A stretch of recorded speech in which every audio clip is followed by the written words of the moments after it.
Many salespeople feel that leaving a voicemail is a waste of time. It's just not generating the callbacks that they expect. So instead of leaving a voicemail, they just put the phone down and hang up, expecting to catch that prospect at a later time.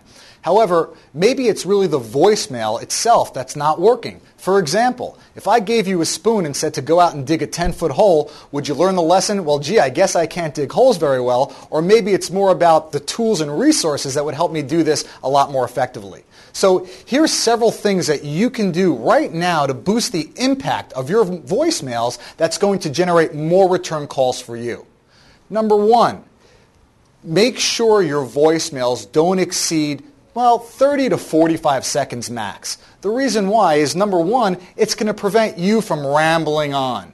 Secondly, it's going to force you to laser in on the compelling message that you need to leave that's going to generate that return call and interest from your prospect.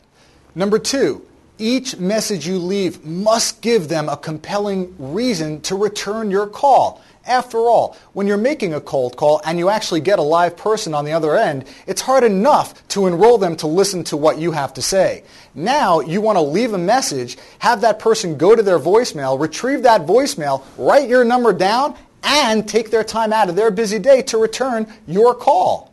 So it's imperative that you give them a reason to return your call. What value proposition do you have that they're interested in? Number three, don't give away the farm.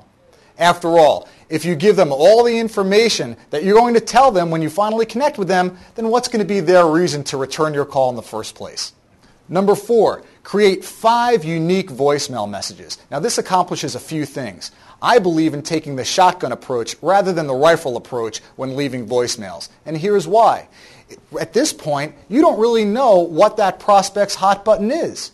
If you keep leaving the same old voicemail messages every week, well, the fact is you can actually be reinforcing the wrong message. So instead of doing it that way, create 5 unique voicemail messages. This way, if voicemail 1 doesn't resonate with them, maybe voicemails 2 and 3 will. And that's finally going to give you the opportunity to stimulate that return call.